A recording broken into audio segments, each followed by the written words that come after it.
As we're talking and we're engaging and we're asking those open-ended questions, the client now is offering information, which I call hair data, and I'm storing that. But while we're engaging and she's sharing, I'm actually studying the client's face shape.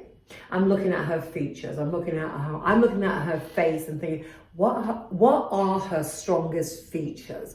Now, to me, Amelia is so gorgeous anyway, so you can see that she's got, to me, her eyes are really strong. I love her eyebrows, and I would actually hone in on those so that when we're ready to talk about style, suitability, and versatility, I can say, you know, I love your eyes. I really would like to pop your eyes, or you've got great cheekbones. I want to pop the apples of your cheek. I love your jawline. And you can see that Amelia has an amazing jawline. Very strong. And she's also got a nice long neck, which I love. Now, these things get me excited as a hairdresser, because maybe not today, maybe the client is not ready to go chin length, right? Because she's just not ready. But you know what I can do today is I can plant the seeds. So you know what, Amelia? I know you don't want to part with your length today, but oh my God, I'm so excited. Look, you've got the most amazing jawline. I love your neckline. You would look the absolute awesomeness if we were to bring your hair to this level.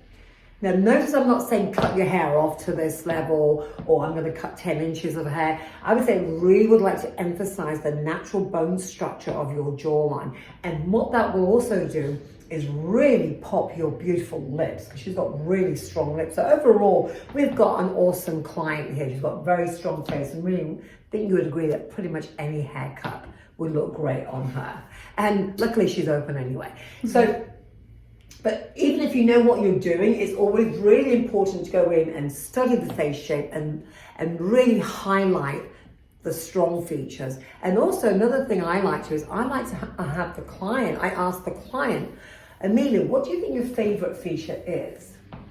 Ooh, I don't know. Yeah. So and that typically would be the client's response. But when you're at home and you look at yourself in the mirror, do you look at, like, would you say my lips? What would be like your strongest feature that you? I think I would agree with eyes. Eyes, yeah, I agree. So she agrees with eyes. Now, a haircut is like plastic surgery. It can change the whole shape of the face, depending on where the hair lands, the length that it's cut at, the texture, the color, and so forth.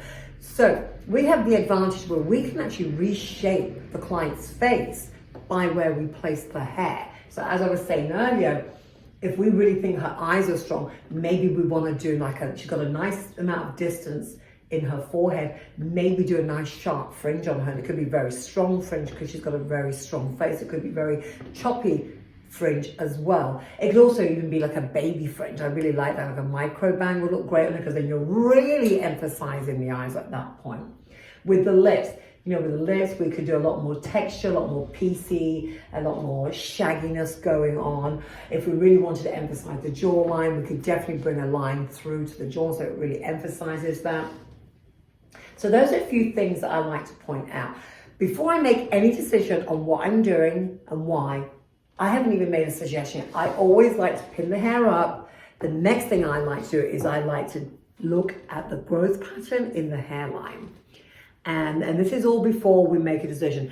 And I'll say to them, I'm just going to look at the way your hair grows, because this will help me make my mindful decisions. And your client will love it. Involve them as much as you can, because more often than not, they probably haven't had this kind of treatment and service elsewhere. So already you're gaining points for doing this. So I would even say to the client, you know, in this case, Amelia, your hairline goes really strong into the middle. I can see that very strong. And also it's quite low. So we've got a very sharp hairline through here. So I know that if I were to go short, I'd have to take this really, really tight, because the hairline is quite low. But we could also do a really beautiful like W and M shape through there as well. I also like to take the hair away from the face and look at the hair in the, again, you can use your mirror as a guide, or step away and even turn the chair around and show the client her profile. Because how often do we get to see the profile ourselves? And again, she's got the most amazing strong neck, which we love. And then I also like to check the hairline in the front area, the fringe area. And another way to do this would be get your comb and comb it back and forth, or your brush, and see what happens if you go against the way that she normally wears her hair. And remember that hairlines can differ from one side to the other, so don't be afraid. In fact, do check both hairlines. I also like to check the hairline around the temple region, over the ear.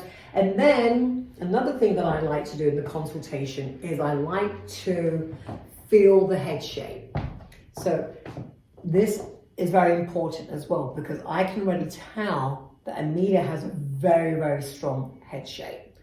And she's actually quite square through the area here, through the crown area. I can feel that. Another thing that you can do if you haven't tried it, and that is to use a wig cap.